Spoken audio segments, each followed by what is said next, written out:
evening, ladies and gentlemen, and welcome to the Mahoning Drive-In Theater, the largest single-screen drive-in in the United States. We're certainly glad you could be with us this evening, and don't forget the concession stand is open with all kinds of great things to eat and drink.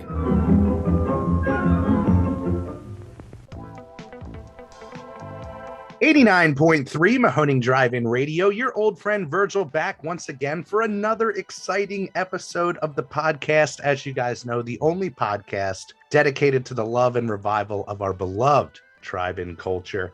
And today we're joined by a true champion of this culture who has done wonders to shine a light on this drive-in culture that we love so much. Writer, director, editor, all-around badass woman, April Wright, welcome to the show. Quite an intro. Thank you. Very happy to be here. Well, we're really excited. This is long overdue. When we first partnered up with Jeff in 2014, everybody came to us and was like, hey, have you seen this documentary? Have you seen this documentary? So this has been on our radar since we kind of got involved with the revival of the Mahoning. I know, in a weird way, it's sort of become like a handbook for anybody who wants to get involved with drive-in, so that you understand the lay of the land and the history and all that stuff. It's so important because that's the main thing that we get with the newcomers to the drive-in, or the people who, you know, haven't experienced the drive-in, is how does this work? What is this, you know, magical wonderland that I've heard about, you know? And even though it's so simplistic, it really deserves kind of a guide and a light shined on it. For anyone who jumped into this show without looking at the description of the episode, we're talking about the documentary Going Attractions, the definitive story of the drive-in movie from 2013. Of the American drive-in movie. I put American in there just because it's such an Americana. And it was such an American phenomenon. And even though they had them in other countries, they had, you know, Canada second after the United States, and then Australia after that, and then a sprinkling, you know, in Europe. But they were so dominant in the United States. At one point, there were over 5,000 of them. So, you know, it's an incredible number. But yeah, I was saying how the film, in a weird way, has kind of become a handbook for people interested in building drive-ins or owning drive-ins. I started working on my second documentary on this topic called Back to the Drive-In, which I'm in post-production on now. But I visited the new Quasar Drive-In in Valley, Nebraska. Yeah. And they took years to design and build a drive-in from scratch.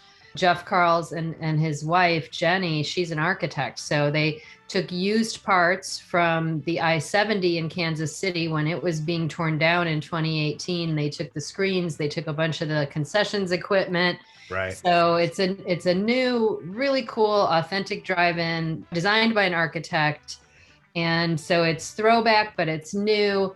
And the funniest thing I was going to say was, they said when they very first had the spark of the idea, one of them came across my documentary and gave it to the other, and they watched it. And that's what, you know, made them think they could do this. And then when they started meeting some of the drive-in owners that were in the film, they were like celebrities to them. Like, oh, you know, that's Barry from the Stardust in Tennessee. Like, they were like, and they are like, that's meeting drive-in celebrities. So I thought that was really funny. So when you make a documentary, you know, you have a subject that you're interested in, you have no idea how it will touch people or where it will go. And it's super cool, you know, to be part of this community and to, you know, have helped, you know, people who are interested find each other and communicate with each other and know the history. So at least you're talking from, you know, a similar place. So I think all those things have been pretty cool side effects. Oh yeah. And you're still super active with the drive-in culture and, you know, on the chat boards and things like that. You have kind of become a drive-in guru of sorts, you know. it's kind of cool, you know. We it's a weird side effect, right? Yeah. It is. And we have the same situation where, you know, when we got into this, it purely was a passion project, all heart, all about saving a singular drive-in.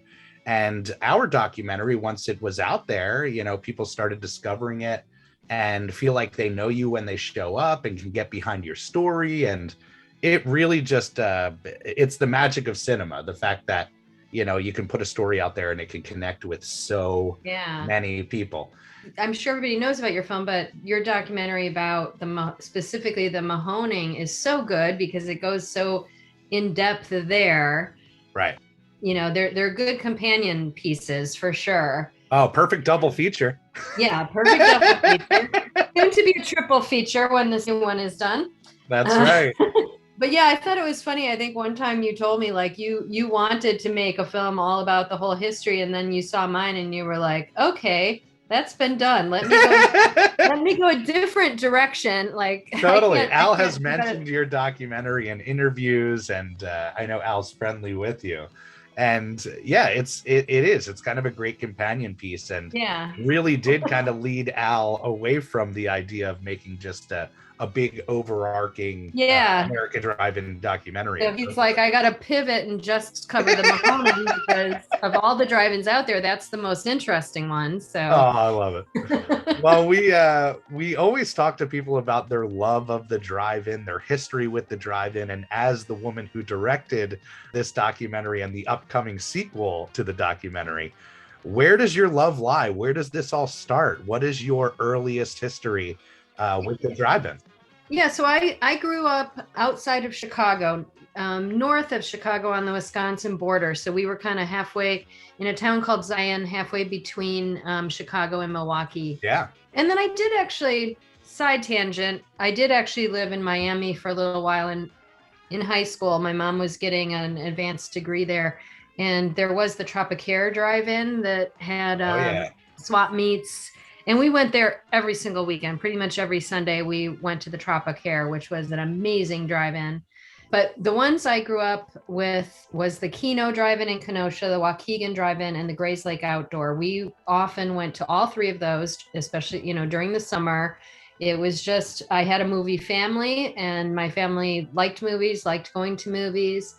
But especially, I think for my mom, when we were young, it was an easy way to throw us in the back seat, and all the things that you hear night about. Out, right? yeah, all the things that you hear about. And she would pop our own popcorn at home, which of course you need to get at the snack bar. We went to the snack bar and got ice cream and stuff there too. Right. But I was telling somebody this story when I was making the new film about how she would pop popcorn at home and put fresh butter on it, and then put it in a paper bag because we didn't have plastic bags back then. That was something that environmentally that came along later. Right. And so we would have, and it would get greasy from the butter. And when I was telling this story to the guy that was working at the Coyote Drive-In, he's like, oh my God, my mom did that too. We had those greasy bags of popcorn, and it would get, my dad would be mad. It would get on the seat and blah, blah, blah. So yeah, I guess we weren't the only ones who did that. But it just good childhood memories. And so when I got a little older, the drive-ins kind of went through all the typical phases that I cover in Going Attractions. The Waukegan Drive-In became a triple X theater at one point, so you could drive down the highway and see, nude people at the time. Although, like I say in the film, triple X then is about the degree of an R now. Right. But Mahoning shows some edgy stuff. Yeah. And so that happened. The Grays Lake eventually got torn down. The Keno kept going for years until, not that many years ago, they had caught wind of maybe a Walmart offer, which never came to fruition. The community fought it. They tore it down, and it's an empty lot now. So I'm really heartbroken about that because it kept going for so many years. So I've kind of experienced, all the things and phases of drive-ins in different forms. And they were just, I love movies. I'm a filmmaker, obviously. So going to, we went to indoor theaters too. We had a neighborhood movie palace down at the end of my street that we literally could walk to called the Dunes. My brother and sister worked there when we got older, and it is now torn down, so. Naturally, yeah. So I just had, love of cinema, love of movies, loved going to the drive-in, it was just a cool, just as cool as it is today. And so when I got older and I saw a lot of them were torn down, or a lot of them for a period of time were just sort of abandoned in a way. Yeah. So when I was older, this is like after college, I would drive around the Chicago area. I had a job, sales job with AT&T, a customer job, where I had to drive around a lot. So I would drive around every part of Chicago. And if I knew there was an abandoned, an undeveloped drive-in that was closed, but sitting there, I would drive out of my way. You're like, that is for me. I'm going to explore. Yeah. Well, I did. I never got out of the car, you don't know what you're going to find, but I would drive out of my way to go see them. I've often said before, I would go sit with them like a dying relative. Like I would just sit there and spend time with them and look at them and look at the marquees and the towers and just think, what must this have been like in their day? How did they build something this big? What did that marquee look like when all its neon worked? I would just sit there and imagine somebody spent, a lot of money to build these really fantastic places, and they've become so run down and torn down and graffitied and, and in bad shape. Yeah. And then I moved out to LA, and it was the same thing. There were several here. The Centinela, which is the one in the movie Heat, was still standing. And the Studio Drive-In, which is the one in Pee-wee's Big Adventure, that was still standing. Yeah. There was one in the Van Nuys Drive-In was still there. And I went to that one all the time. But some of these others, again, I would drive out of my way just to go sit, they had fencing around them or whatever. And I would just be like, why is this not open? Why is this just sitting here? We could be watching movies on it right now. And so that was the origin of it wasn't an empty lot. They were just, they were still there, but just not open. So that's what really sparked my interest, because everybody kept saying real estate. Real estate is the problem. That is why drive-ins are gone. But I'm like, well, if it's just real estate, why are there so many just sitting around that I've been visiting for years that are just sitting there, totally run down, idle, empty? And so that's where I learned that, it isn't only real estate. It's a culmination of a whole bunch of factors, similarly to what made them popular. After World War II, there was a convergence of technology and car culture and people coming home from the war and the baby boom and all these things that made them hugely popular in, the late 40s to the 50s, a big spike, like it went from 100 to 1,000 to 5,000 really fast. And then in the 80s, you had a similar spike downward, which was, all the things that we cover in the movie, VHS and cable TV, and, real estate was a piece of it, but it certainly was not the only thing. There were a ton of factors that all converged. So you had like 40-ish good years in the middle where they were, in the thousands and very strong. From the 40s to the 80s, but it was a sharp jump and a sharp decline pretty much. And I just wanted to understand the whole story. So when I first looked into it, there were about 1,000 drive-ins left, which is a lot. Oh yeah. Compared to now, even that's a lot, Yeah. And I wasn't really making films yet. But I had the idea like, oh wow, I had done my research and I knew there were about 1,000 left. And then maybe 3 years later, when I was starting to make films, so now we're getting into like the mid 2000s, and a few of those around LA had gotten torn down around 98. So kind of, in the late 90s, I was thinking about it. And then when I looked back into it in the early 2000s, then there was only 500. And I was like, woo, that went down really fast. Yeah. So I was like, I better get on the road and make this film before there are zero. Like I didn't know what this trajectory was. And so I did an extensive amount of research on, every website or whatever that was available. And I had books with pages, a page for every single drive-in. I printed out pictures of, what they looked like, what people had posted. And it was it was a ton of detective work then, because I had one of the people who founded driveins.com in the film, because they were the most comprehensive website at the time that had gathered the most information and the most photos. But there were 4 or 5 others that I was also cross-checking with, Cinema Treasures being one. So I was looking at all the information, but you didn't have Google Maps on your phone or whatever. Right. The ease of being able to just be like, I'm going to find it. And so I had to research, map this out all manually on paper in these notebooks, like very thick notebooks. Like I had done the research, every single drive-in, every single state, and you couldn't Google Earth it then either, to be like, let me see if something's there. When I get there, is it going to be a building or is there actually a drive-in still there? I didn't know. Yeah. It would be like somebody had posted a picture from 2001 showing remnants, and I would be like, okay, it's 2005. Is that still going to be there from 2001 when I get there? I don't know. Who knows? You Yeah. know? And so it really was an exploration, but I did, to make that film, I wanted to be thorough. I wanted it to be the definitive story. And so I went to as many drive-ins as I could in every state. I took 2 long road trips in the summer of 2006, summer of 2007.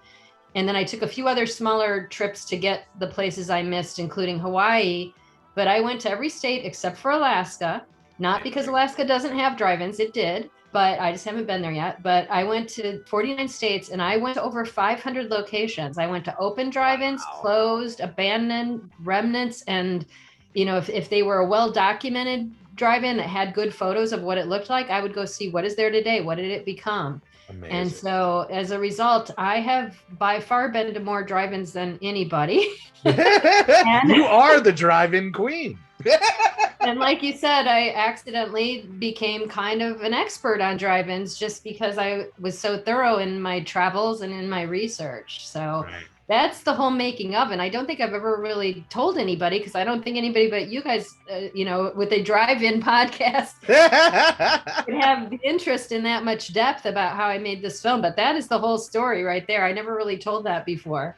Well, that's why it's such an incredible piece, is you caught a time that really was another turning point for the drive-in culture. It was really on that decline. Like when my childhood drive-in closed in 1998. So around that same time when Which you were drive-in was that? That was the Bucks County Twin in Montgomery County, Pennsylvania. Yeah.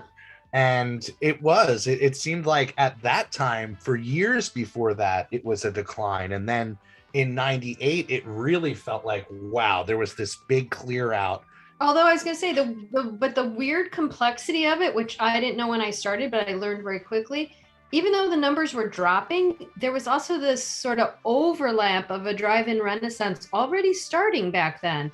Kind of in 98 forward, 2000s, there were all these new drive-ins being put up and all these old drive-ins coming back. So it's like the total numbers were definitely nosediving, but there were also a bunch of new things brewing at the same time. When it started popping back up. Yeah, so it's super interesting. I mean, I don't know how many there are now. I think they were tracking like 305 going into COVID, but we know in the last 2 years with COVID, a number have closed. Yeah. And some are for sale now, and some are finding new owners that will keep them as drive-ins. But I think the number is definitely going to be below 3,000 once we can count the numbers of who ends up actually opening this summer. Yeah, that's what we always say. I mean, even since we started in 2014, that number has kind of ridden right around 300. And it's a shame, because as much as we try to shine a light on the good news around the world in the drive-in culture, as far as these drive-ins reopening or being revived, a lot of the news, unfortunately, is the bad news. It's what happened to all of our childhood drive-ins, where it's being optioned by the big box companies and getting ready to close down, or whatever the case is.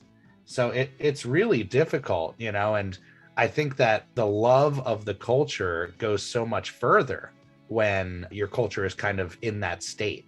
Every single trip to the drive-in is that much more important. Well, that's the number one key, is if you have a drive-in near you, or even when you have to drive a little bit to get to, make it part of your regular routine. Go to them, support them. Like, that is the only way they can survive. They can't be just the novelty you go to once every 5 years, because the next 5 years they might not be there. You got to go all the time and make that part of your routine. And you guys are in the situation that a lot of them have been and are, which is a land lease situation, which has caused the demise of many, many drive-ins. Where the operators, in the 50s or whatever, did a 50-year land lease. And then once those come due, even if the drive-in is thriving, sometimes the owner has other plans, and that causes a perfectly good drive-in to not exist anymore. That's what happened. That's one of the things that happened at the Kino. My drive-in, the people running it were ready to convert to digital, keep it going. And then the owner thought they had an opportunity to sell the land. They tore it down. They didn't get that offer. And, now we lost a drive-in for pretty much no reason. Yeah. So that one is heartbreaking for me.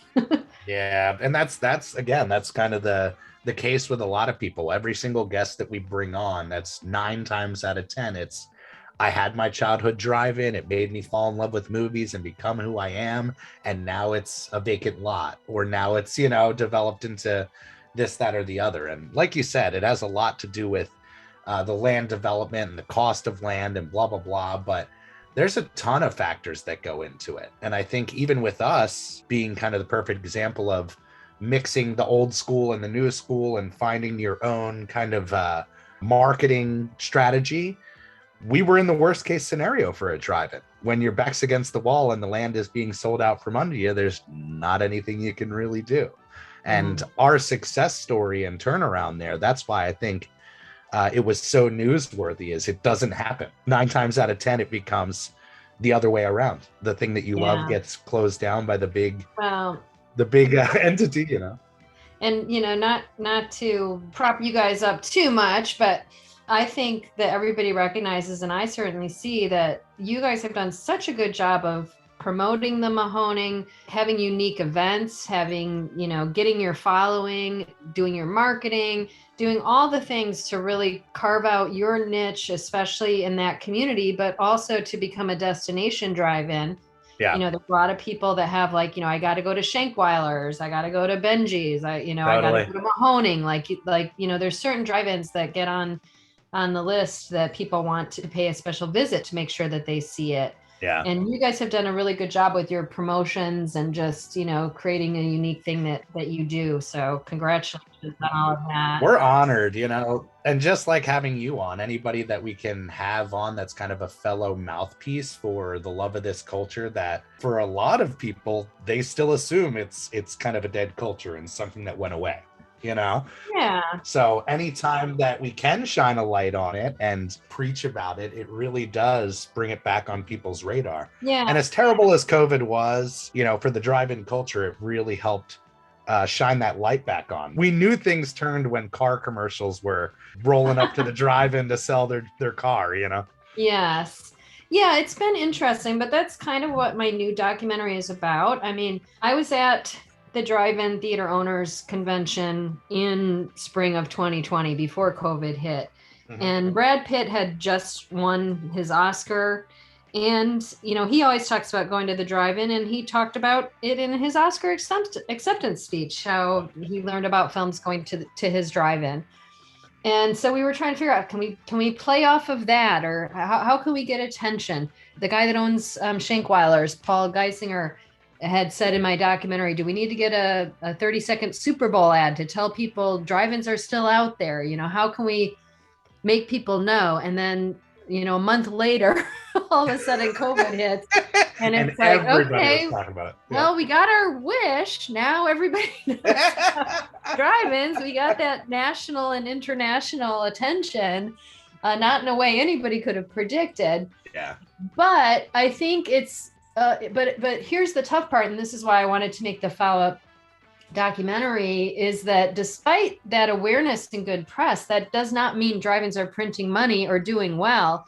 In fact, even though, you know, even if they had a little bump, a lot of states, they were still limited to half car capacity, or there's no product coming from the studios, or they had to hire extra employees to clean things more, or to make sure people parked spaced enough. You know, like there were all these other complications that even though they had awareness and they had people, you know, coming back to the drive-in and discovering the drive-in, there were still a lot of mitigating factors that, you know, maybe they squeaked out a little money. Maybe, you know, it was a break even. It certainly wasn't numbers of previous years. And now, last year, with other things opening up, they're really struggling because there's still lack of studio product. There's still hiring issues. There's supply chain issues. There's, just like the airlines, a lot of them were having really, you know, argumentative customers causing problems. There's just all these things making it really hard to run a drive-in. But their hearts are still in it. You know, they're determined. This, you know how drive-in owners are. They're super resilient people. They're all family owned, or they're all, you know, run by individuals. Even if they're a corporation, it's a family owned corporation, even if they have a couple locations. So, you know, these are just people. These are, you know, entrepreneurs, families, family run businesses They, of course they need to make money to survive and make a living at it, but they're also feel like they're doing something important for their communities. And, and there's just all these factors stacking up that you think from the press, they must all be doing fantastic and just, getting rich off of it, basically, is what it feels like when you see the press, like, oh, drive-ins are the thing. And it's like, that's not the case. No, they're fighting and just trying to get through the other side of this phase and hope they're still there. So that's what I wanted to show, is just sort of the behind the scenes, operation, what it takes, all the work they put in, starting at, 2 or 3 in the afternoon until 2 or 3 in the morning, every day of summer.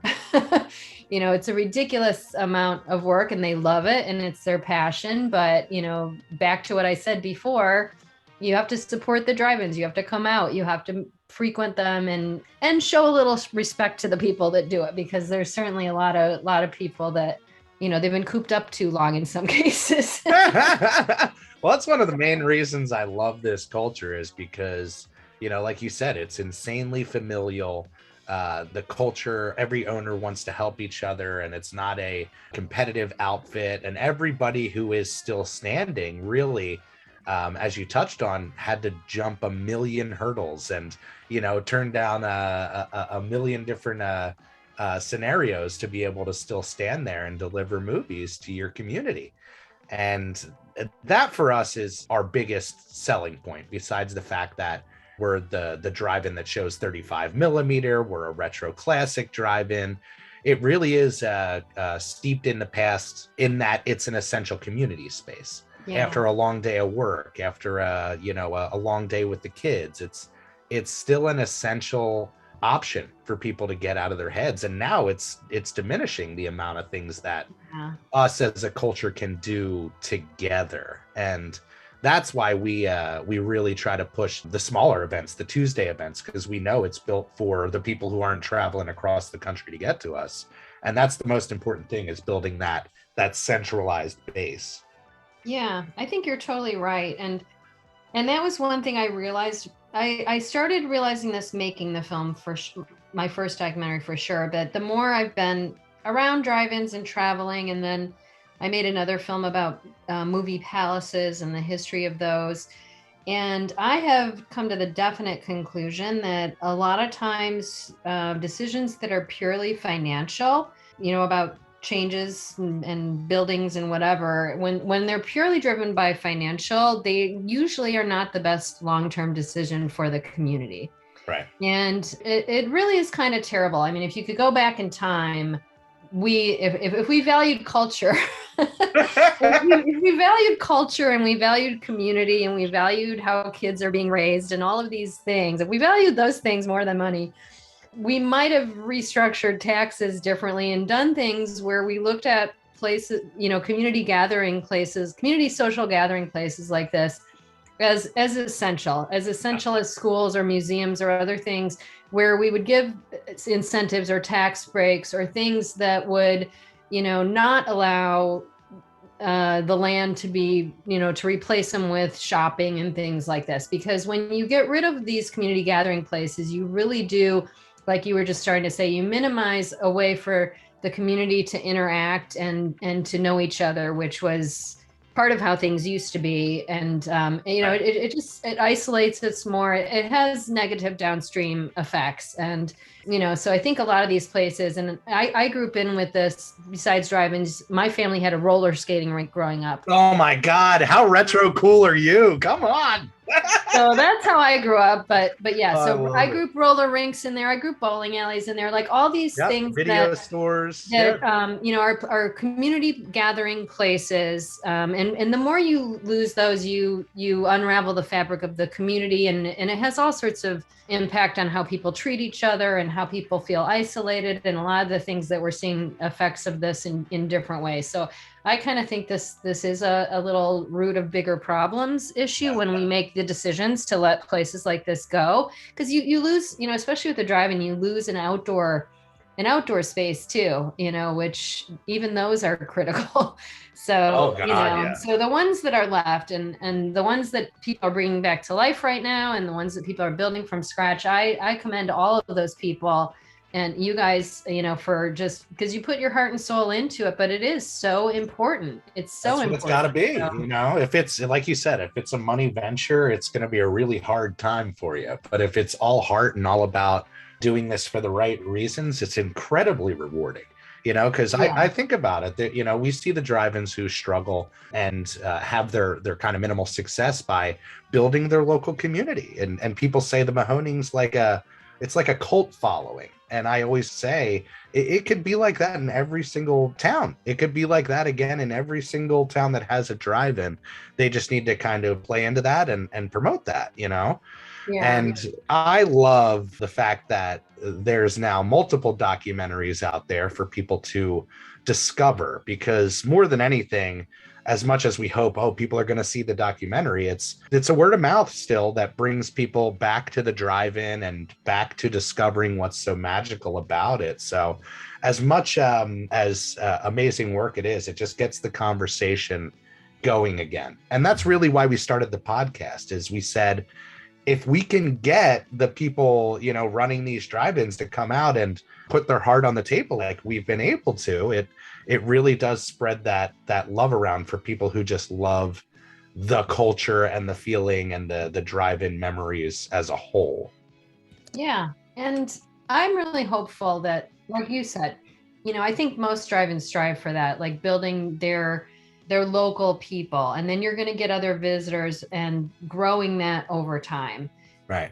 And the thing about the drive-in too, that I always say is it's different from going to a regular movie, because when you go to drive-in, it doesn't matter what the movie is. The movie can be awful. It doesn't matter. No, it does. It's secondary. Yeah. You're just having, you're in a place having an experience.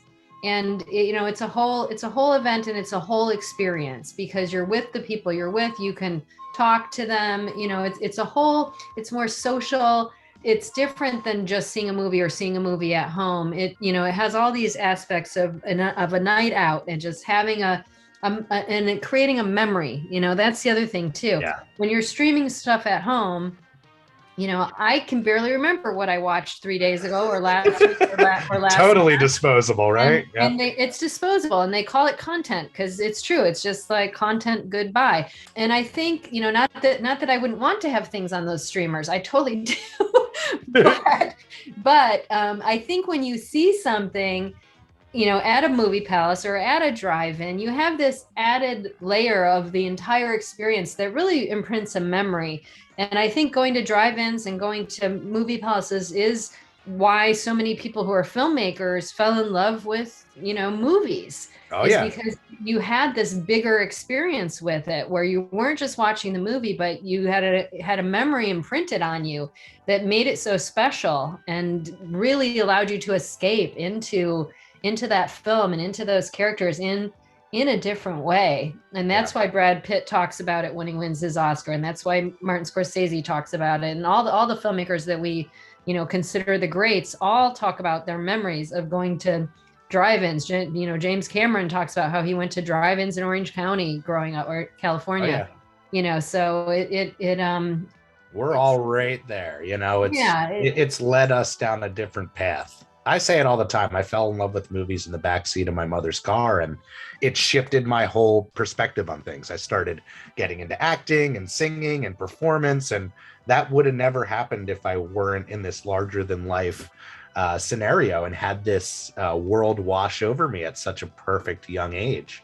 Yeah. And it's funny. We ask almost every person on the podcast, what movies do you remember seeing as a youngster? And most of them don't remember. It's the little memories. It's the little instances. It's being there with the people that you were there with. And the movies really become the afterthought in the memory. Yeah, I think that's true. I mean, some people in my travels and talking to people, there's a ton of people who remember seeing Star Wars at a drive-in. Right. I think that was a huge one. And but I think for people like me, where it was something that we did all the time, sometimes they're like, what specific movie do you remember? And it's like, I don't, because it was everyday life. We went to drive-ins constantly. So for some of us, there wasn't one specific formative film. but yeah, that's when a lot of people bring up to me that it was so special to see it. And a lot of people did see it at drive-ins. But, like I have vague, like I can kind of remember the movie Grizzly. Yeah. Perfect. Which was I because that one was just, as a little kid, it was so shocking to me, of course, but I can vaguely remember sneaking some peeks of that at a drive-in. And, so there's a few things like that I kind of remember specifically at a drive-in, but mostly I just remember the drive-in. And I'll tell you a really funny thing too, like as much as like I said, we went to 3 of them.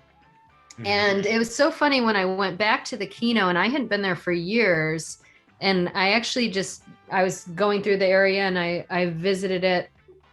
Sadly, the last season it was open. I didn't know it was going to be their last season. Yeah. But it was kind of funny when I got in the snack bar, I was like, oh, this is so weird. Like, I'm a child again. Well, no. What happened was I was like, this is so weird. I was blending the memories in my mind because I was like, oh, this isn't how I remembered the snack bar. And then I started realizing, oh, I was remembering the Gray's Lake snack bar. Oh, crazy. So you blended them all together. I was blending them together because the Gray's Lake snack bar was actually partially underground. Like you would go down. Oh, yeah. You would go down ramps to go in it. So a lot of it was submerged underground, but there were windows above where you could look out and see the movie. Oh, so cool. And that one was so cool that was the snack bar I had, in my memory. And then I had the Kino layout and screen, so when I got there, I was like, oh, that's so weird. I always thought that snack bar was at the Kino. No, that was the Gray's Lake snack bar. That's so funny. Yeah. So I blended some of it. Oh, I love it. Well, you mentioned it. Do you credit the drive-in with leading you on your path to want to be a storyteller and falling in love with movies and wanting to direct? I think it was all part of it. My dad had an 8mm camera and we had a projector and we had reel-to-reel editing equipment. So he was always making movies. And so I was aware of the process of it. Even as a little kid.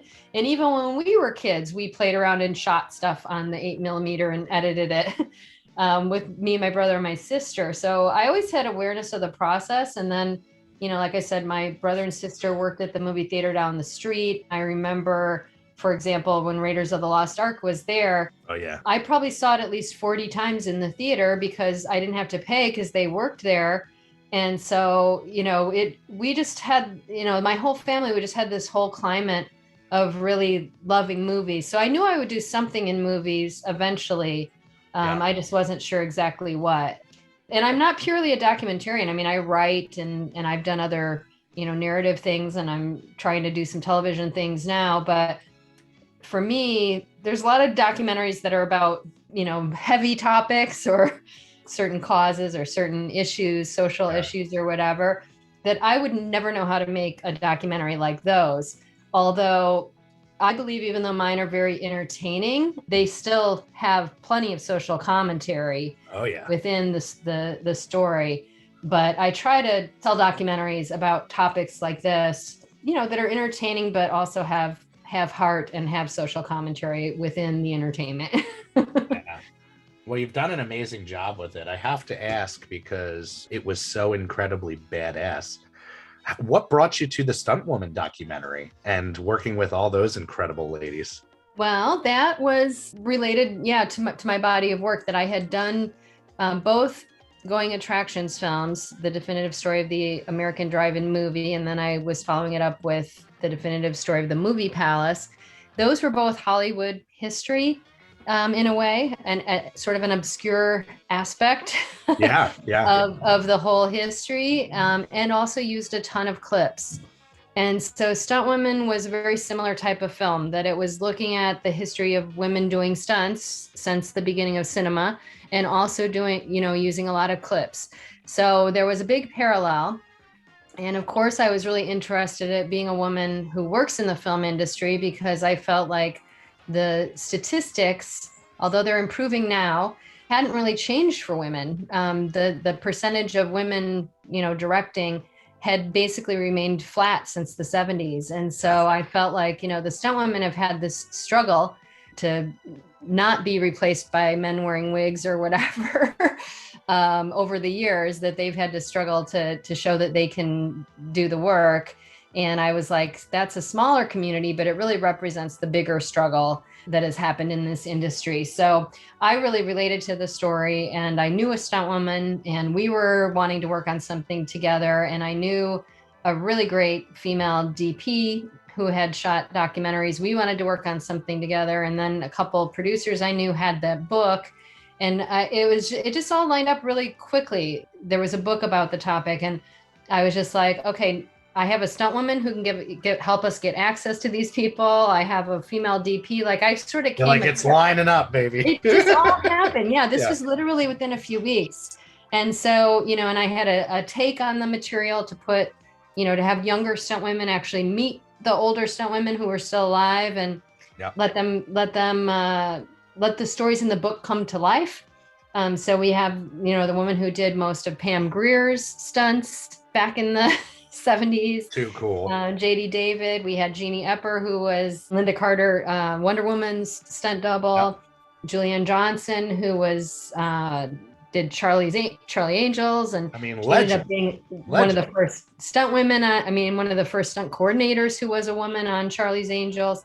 So living legends, and so I had them and paired them with younger stunt women to hear their stories directly. And then I got all the top stunt women today, the Scarlett Johansson for Black Widow, her and her sister does stunts. Her sister did Captain Marvel, and all these big ones. And I went to the Marvel set down in Atlanta where they were shooting Avengers, and so we got we got all the range of people, from the earliest ones that we could find to the ones that are the top of the game right now.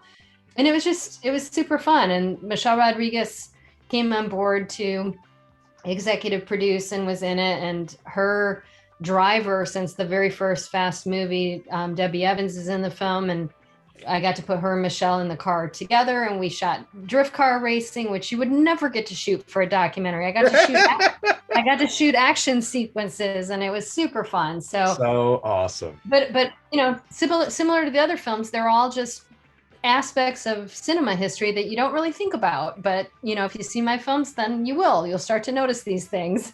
Yeah, well, that's what's perfect about it. That's why I love the documentary as a genre in general. Is it's a means to feed your brain as well as entertain it. And you do such an incredible job. It's one of those things. I've been obsessed with Zoe Bell, and it came on my radar when she was posting about working on it. And I was like, oh, this is going to be the coolest. And of course, with you attached, I was like, well, how small a world, Yeah, Zoe's just, she's awesome. Yeah, too cool. Well, why don't you talk about what led you back to the drive-in topic with the new documentary, and where you're at now with production? Yeah, so I called it back to the drive-in just because many people went back to the drive-in during COVID, but also for me going back for a second time. And also I was like, oh, it can't hurt that if people look up Back to the Future, they're going to see Back to the Drive-In. Nice angle. I like it. So it kind of had that, it just kind of, and drive-in people play Back to the Future so often, like I just knew that would all tie in together, like it all kind of links. And, Back to the Future is about the 50s and the present, so it all just kind of fit. So Back to the Drive-In is what I called it. And I did want to make it before COVID. I was going to revisit the drive-ins and show the people running them, the families, and what the challenges were. But then when COVID happened, it kind of added this different layer. And I was thinking about going out, summer of 2020, but, I wasn't sure. All the regulations kept changing everywhere, so I wasn't where you can travel, where you can. Yeah, I wasn't sure who would be open, or just all of that. Yeah, and some places were closing, opening. It was just a mess. And so I did shoot one out here, the Mission Tiki, because the Mission Tiki drive-in actually got sold in 2019. They were originally scheduled to be torn down in December of 2019, but that didn't happen immediately. And then COVID happened. And so they've still been operating, but the place that own it has filed the paperwork for their plans. So I'm not sure, but I have a feeling they might not make it through this year, which is we shall sad. see. It's such a shame. Tiki is gorgeous. Yeah. Yeah. Well, they just put the tiki theme in maybe a decade ago, maybe 15 years ago. It was just the Mission Drive-In because that's the street that they're on. As you know from watching my documentary, many drive-ins were named based on the street they were on. So anyway, so that one I shot earlier only because I wasn't sure when that would happen. And, so I wanted to make sure I got them before something, changed their situation. But then the rest, this is actually funny. There was a reporter who did a story during COVID. There were all these drive-in stories. So I did Time Magazine. I think you guys had a bunch of them too. Time Magazine. They were all coming out of the woodwork. And so one of the reporters said, "Hey, are you working on your follow-up?" And I was like, "Oh yeah." This was in like March of last year. I was like, "Oh yeah, a lot of drive-ins are opening drive-in season." There's sort of a window, a lot of them are open year round, but there's sort of a window to really get the full movie. I'm like, "Oh yeah, I better get on the road. Like I have to, I just need to get out there and shoot it." So my mom contributed some money for me to travel, and I had gotten a drone because that was one of the main reasons. I said this half joking but very serious, that one of the reasons I wanted to make another drive-in film is because there's drones now. I can get that beautiful aerial. It's almost like they were made for drive-ins. What's one of the best things to shoot? You see all these, overhead. Yeah. You see all these establishing shots in whatever is on TV, like going over the town, and it's like, yeah, whatever, that gets boring after a while. But drive-ins, from the aerial view, that's amazing. So I got a drone, and I'm a drone pilot now. I got pretty good at it, by the way. But anyway, so I was just like, I got to get on the road. So I went on the road for almost 6 weeks last summer, 2021. And I actually went to 21 states. Wow. And visited a bunch of drive-ins. I also am doing going attractions on the other topics we were talking about: bowling alleys, roller rinks. Yes. And come on, girl. Love it. And mom and pop amusement parks, like smaller regional amusement parks, because those are all things that are going attractions too. And so I shot B-roll for those as I was driving all over. I visited a whole bunch of those. I ended up visiting like 68 roller rinks, 61 bowling alleys. I forget how many amusement parks, 35 amusement parks or something. But for this film, I visited 11 different drive-ins in 8 states to feature. And then I visited a few other drive-ins, just along the way that were not part of the featured drive-ins, but just other ones I visited. So yeah, it was a busy drive for 6 weeks. It sounds like the coolest 6-week road trip you could ever have, visiting that many things. You got to figure it's the third time I've had that because I made the other film. Driving from LA all the way out to Cape Cod and back. So yeah, this is the third time I've made that drive. I probably will not make that drive ever again if I can be honest. Most people don't drive cross country once. I've done it back and forth 3 times now. Anyway, so I spent a whole night at each drive-in, and just, from the time that they show up doing all the preparation till, the night is done. And that's what the film is. It's more verite. There's no, there's a few times where they're sitting down talking to me just because they got to the point where there's a break in the night after the movie's on screen, after they did their intermission or whatever. Then they're like, "Whoo, we can sit down and talk to you for a minute." But most of it is just verite, where I'm just following what happens. Yeah. And at each drive-in, there were different things happening. One of them was having a band. One of them, the one on Cape Cod, had so much fog rolling in that he was afraid he might have to refund everybody because you wouldn't be able to see the picture on the screen. So each drive-in sort of has their own thing that shows a different aspect. And so, yeah, I've just been editing all of that, cutting that together. And now we're at the point where I'm ready to finish the film. I picture locked about a week and a half ago. Beautiful. And I'm trying to cut a trailer right now for the drive-in so they can start playing it. Hopefully I can get that done in the next few days. And a lot of the drive-ins are going to play it this summer. We haven't locked in on the exact release date yet because we're trying to work around the Hollywood release schedule and figure out which weekend we can get it on the most screens. Right. But it might be around June 10th. That, like I said, that's not locked in, but seems to be where we might be aiming to have it sometime around drive-in day, which is June 6th, when the very first drive-in opened. Yep. So we'll see. So yeah, don't quote me on the date yet, but it will be available on drive-in screens and also a lot of independent theater indoor screens sometime this summer. So the train is moving to get this done. I've got somebody working on the score, working on all the audio, and I'm scheduled to do all the color in a couple weeks. So it's just a fast moving train. It's all fast happening. Moving train to get this movie done and out there for people to see. If people want to support the project, do you have ongoing fundraising for it? Yeah, there's a crowdfunding that we're doing right now that it's at supportyourstory.com or support our story, sorry, supportyourstory.com.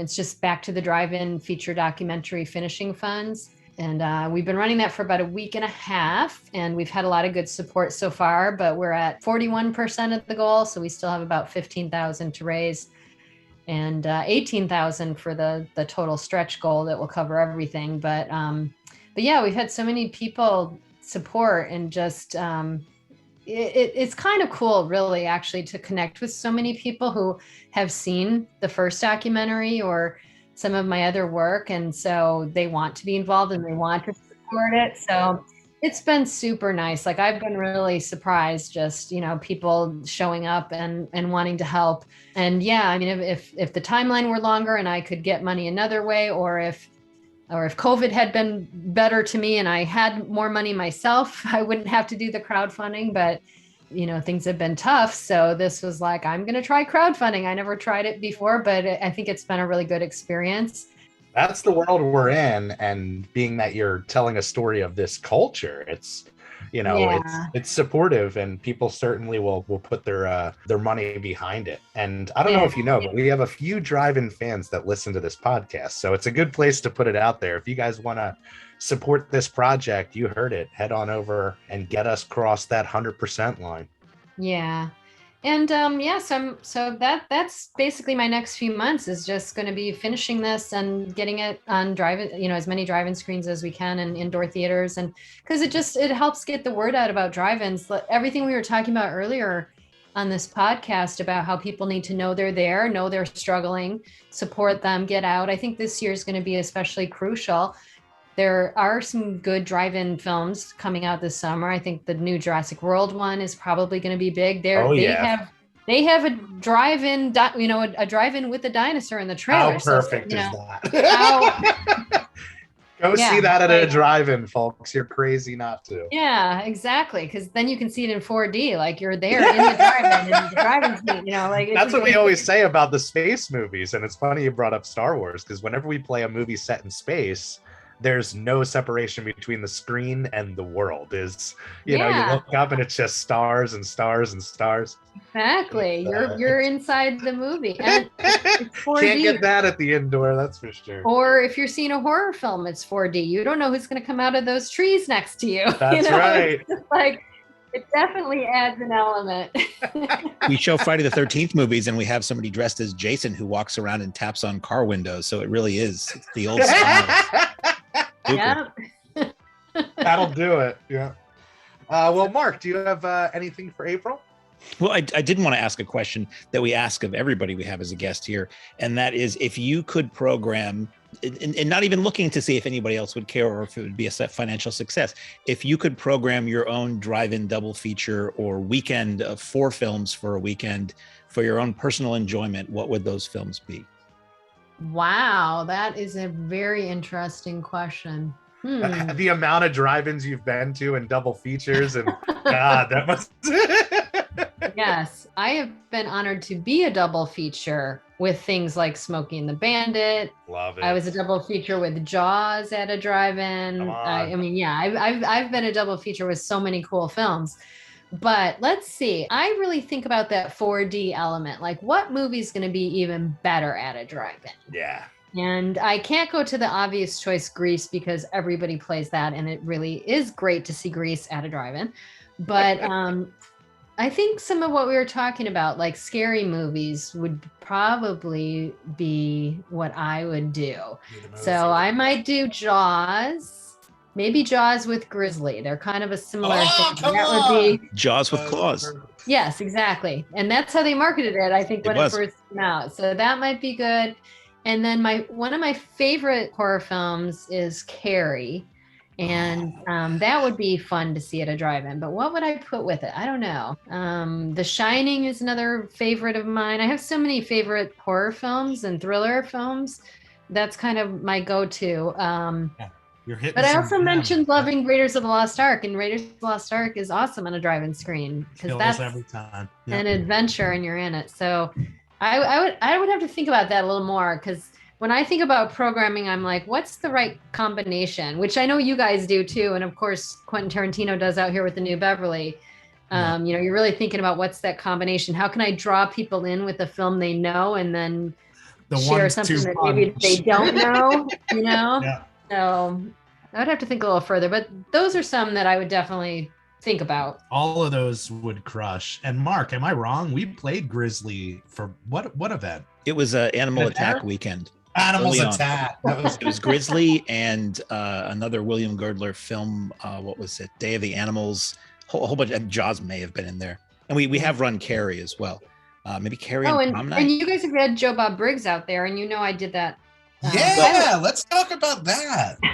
Yeah, we made a pilot with Joe Bob Briggs. We got funding through the state of Montana Film Fund and had him visit the amusement park drive-in, and we could not get traction. They thought he was too old or people weren't into drive-ins. And he tweeted not too long ago, like, boy, we were way ahead of our time on this. They blow that opportunity. No kidding. Yeah. Like, who knows? Maybe it'll still come up again. But yeah, the whole idea, we like I said, we shot a pilot, and the whole idea was each week he would have a different classic car each episode, and that he would visit a different family-owned drive-in and just spend time with the family, and that he writes his own stuff. He's very funny and entertaining. And it's just so funny that he is completely back in it and has blown up and, broken the internet at Shudder. And it's just like, man, if people would have only listened to my idea back then. If they only knew that the king of the drive-in and the queen of the drive-in teamed up. Yeah. So who knows? Maybe we could still make that. It's such a great idea. It was called Driving Across America. Find it online. Yeah, Driving Across America is what it's called. Yeah, you can find it online. I know it's on like the Montana Film Office YouTube or something. But yeah, that was a lot of fun, and he's awesome, and we had a really good time shooting that, and I really enjoyed working with him. So that was pretty cool. And of course we have to talk about Roger Corman, who was in my first drive-in documentary, and he's awesome too. And I was so lucky to have him in that in Going Attractions. What a dream. Yeah, and he was funny because he little known thing, he doesn't like drive-ins. And the reason he told me why, he said he only went, like, he knows his films play there. And when I met him and told him I was making a documentary on the topic, he said, do you want to interview me? Just call my office. Like, he knew he was part of that story, and he was very generous in telling his part of the story. So it's not like I even had to ask him. When I said I'm doing something on this topic, he was like, well, just call my office. Like, he knew he should be part of it. And he's so encouraging, to filmmakers. He wants to, help you do what you're trying to do. But he told me he didn't like drive-ins. He said he went once and he thought and this is funny coming from him because he's known for B movies. But he said, we worked so hard to make the picture beautiful and to get the audio right. And when I went to a drive-in, it just didn't look right. It didn't look at its best and it didn't sound at its best. He's like, those speakers were terrible. And I said, well, that they don't have those speakers anymore. They got rid of those in the 80s. Now it comes over the radio. And he was like, oh, wow, I didn't know that. You're schooling him on the drive-in culture. Well, he didn't even know although a few of them do have the speakers, a number of drive-ins do still have their speakers. So you could have that experience. But yeah, he didn't realize that technology had improved. Crazy. It's such a great concept, the Joe Bob thing. We were approached after the documentary for kind of like a docu-series following the crew. And I took the opportunity to write a treatment that I guess was kind of similar. The idea with mine was, it was called Drive-In Revival, and we would go to drive-ins that were really struggling and try to kind of put on a big show and help them out in some sort of way to draw attention to the theater.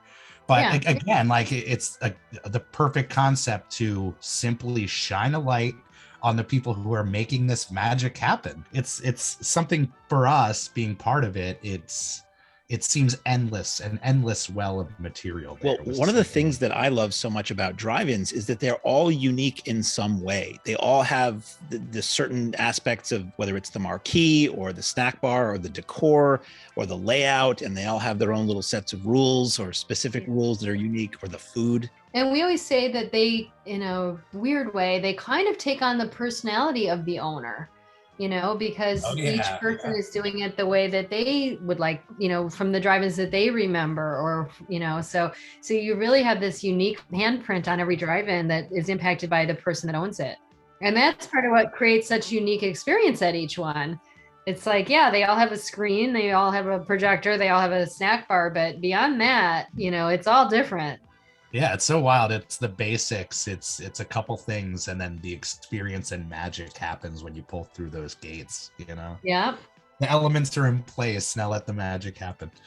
Well, you are, like you said, probably the most seasoned drive-in fan, going to so many drive-ins, and you know which ones have survived the test of time. Besides the Mahoning, can you point to a couple that drive-in fans must see, or that you would put kind of at the top of the American culture drive-in list? Oh no, I hate when people ask me my favorite. It's impossible, but for us being such drive-in fans, no, I can make it easier. I can make it easier. Which are the worst ones you've ever been to? Right. That would be the harder question, right? Okay, maybe we won't go that way. Forget it. Well, first off, I told you guys this in advance of us talking. I have been to the Mahoning twice. I went to the Mahoning when I was making the first going attractions, which is, I think your marquee is in the film. Yes, yeah. So I went by there. Nobody was there. I hit it at a time when it was just kind of empty. And then I went there another time, and I can't remember. It must have been when I was screening the documentary, because I played at Becky's Drive-In, not far from you guys. Yeah, not far at all. And so I drove around, and I went by again, and so that probably was in 2013 or 2014, and same thing. It was just daytime, empty, nobody there. So I've been there twice, and it's a beautiful drive-in, and your marquee is awesome and all that. So I'm very familiar with it. We'll have to get you out for a Although I have not seen a movie there. Yeah, exactly. Soon, we're gonna make it happen. Boy, that is such a good question. A few personal favorites of mine. I was a huge fan of the Admiral twin. And I like the history of the Outsiders shooting there. And I had, this is shown in my original documentary, that I had the opportunity to visit their original screen tower and to go inside it. And it was all wood. It looked like a wooden roller coaster inside. There's a couple shots of it in my documentary. And that was as tall as a 9-story building. So, just imagine that place was huge. And the fact that it burnt to the ground was horrifying. But then the fact that the community rallied and wanted to keep it, and that it came back to life, and that they built a new tower, that pays homage, being the same shape as the original. Love the drive-in. Yeah. I love that drive-in, and it's along Route 66. So there's just so many elements to that one that I think make it really special, that is one I always like to bring up. We'll be having the owners on. Am I right, Mark, of the Admiral? Yeah, we're having Blake from the Admiral Twin and Starlight on the show in a week. Yeah, he came in and took the Starlight when that owner passed away, and that one was at risk. So yes, he's awesome. Champion. I think I have two favorite marquees. I really love the Twin in Independence, Missouri. It's just, when you see that thing in person, it's humongous. And the fact that there were four or five with that design originally, and there's only one left. And when I was at the drive-in conference a couple months ago, it sounds like they're going to do a restoration on that. Beautiful. It's so cool. And you can see it, the freeway that it's on, you can see it from far away, and it's just awesome. It's huge. Yeah. That's one of my favorites. And of course, the cowboy at the Winchester in Oklahoma. Icon with the cowboy at the gun. Yeah. Holy cow. I mean, that one in person also. And that drive-in has changed hands, and the people running it now are like you guys. They're doing such a good job keeping it in good shape, marketing it. I see them putting so many cool little videos and drone shots and stuff. And so that's an awesome one. Oklahoma City, Oklahoma is where that one is. So those are probably my two most favorite marquees, although, you know, I love all drive-in marquees, but those are a couple of my favorites that stand out to me.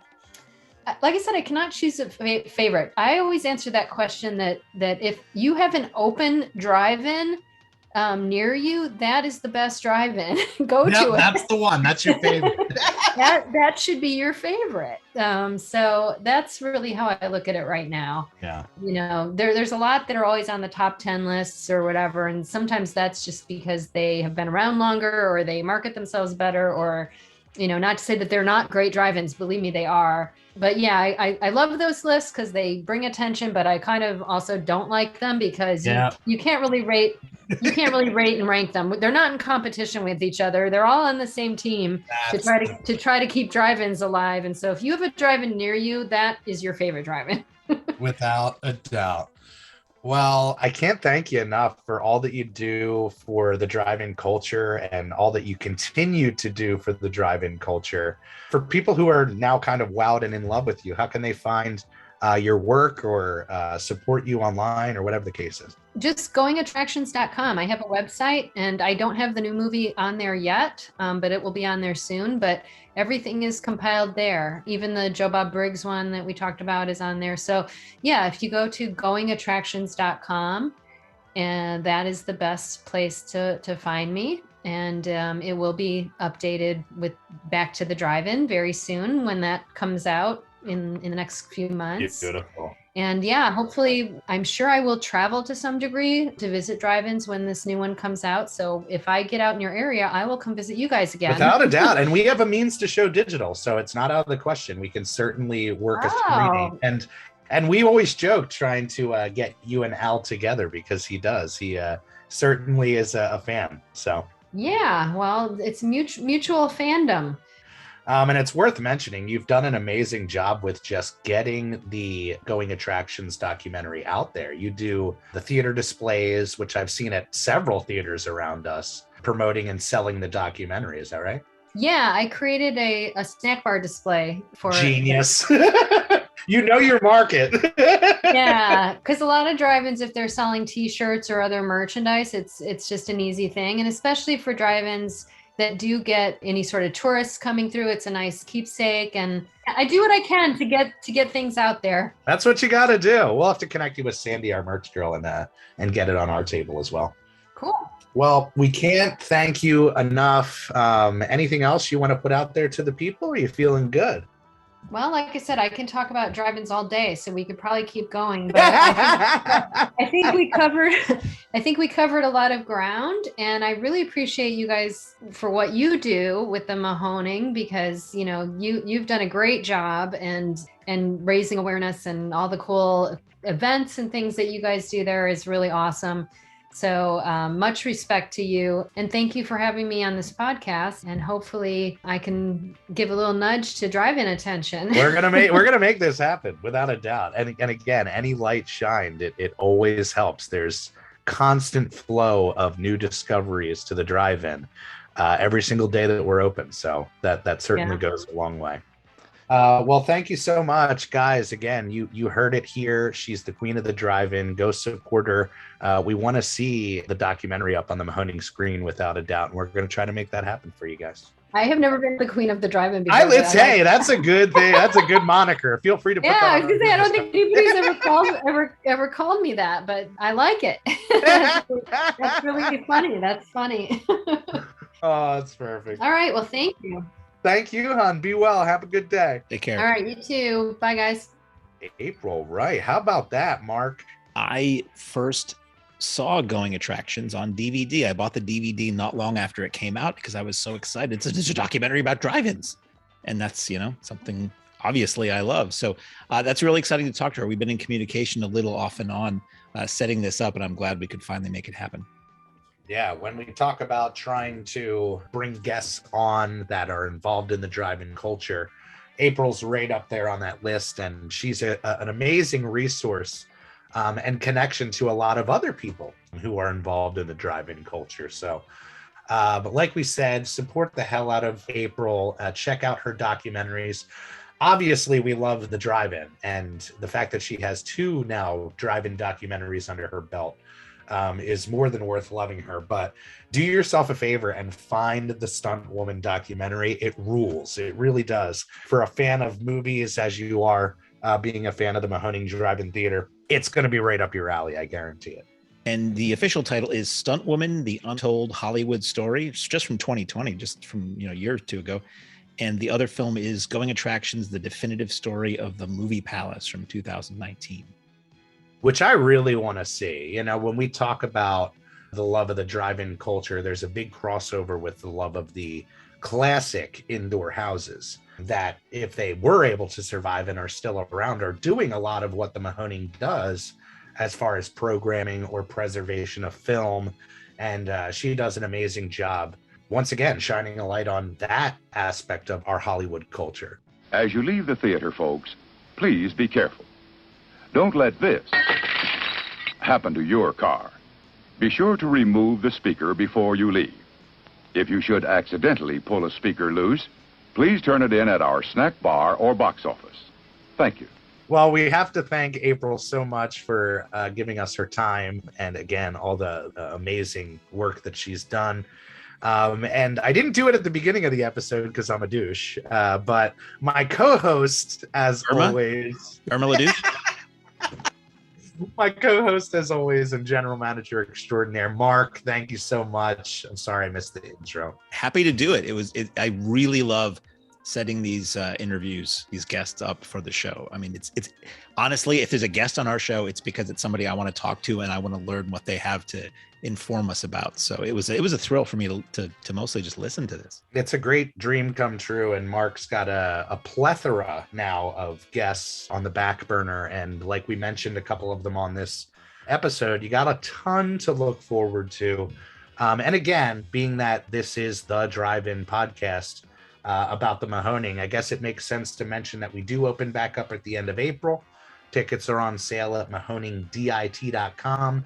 And it's the perfect time, if you are a Mahoning fan, to take that a step further with our Patreon. It's really cool in the off season because it's a means to get the dose of the Mahoning when we're not showing movies. Which is better than getting a dose at the Mahoning. That's right. But once we're in season, there's a whole lot of benefits that go along with that membership. So, Mark, why don't you tell them where they can support us via Patreon? There's a Cajun pronunciation there. If you go to patreon.com/Mahoning Drive-In, no dashes, you'll find our sort of homepage for Patreon, where there are 3 different levels of membership. There's a $4.99, a $9.99, and $19.99. Each higher level includes everything in the lower level, and it gives you inside info, advanced information, and ticket access to shows, exclusive podcasts, exclusive videos. Sometimes we'll have a guest and we'll roll video on that. And if you are in the second and third highest tier, you'll see the entire video version as well as the audio that everybody else gets. You get the podcast a little bit early. There are virtual screenings for the top tier. There are in-person members only screenings for the top tier, on and on and on. We try to make it fun. I'm the mastermind behind 99.9% of it. So if it stinks, I don't want to hear about it. But if you love it, it's me. I want to do the kind of thing that I would pay for and give you guys as much as possible for that. And the income we get for that is, first of all, the only income we've ever had before in the off season. And that really helps us getting the season going. And it's just additional funds to keep the lights on and the projectors are running all through our season. Yeah, so jump on over, and like I said, now that the season started, you can get the snack bar discounts and the merch discounts and all sorts of fun stuff that come along with that membership. So we can't wait to see you guys at the theater. If you're loving the podcast, it really helps if you rate and review us. And of course, just like the growth of the Mahoning, it all goes back to word of mouth. So if you guys are loving the podcast, loving what we're doing here, let another drive-in fan know. Say, hey, if you got a long drive ahead of you, There's this really cool podcast that I'm getting down with, Mahoning Drive-In Radio. It goes a long way. It really does. So thank you guys so much for joining us today. Mark, thank you as always. And on that note, Jeff, take it away, my friend. Ladies and gentlemen, thanks again for coming out tonight to the Mahoning Drive-In Theater. We hope you'll come back and see us again real soon. The exit is on the right-hand side of the screen at the front of the field. And most importantly, have a very safe trip home. Good night and God bless you.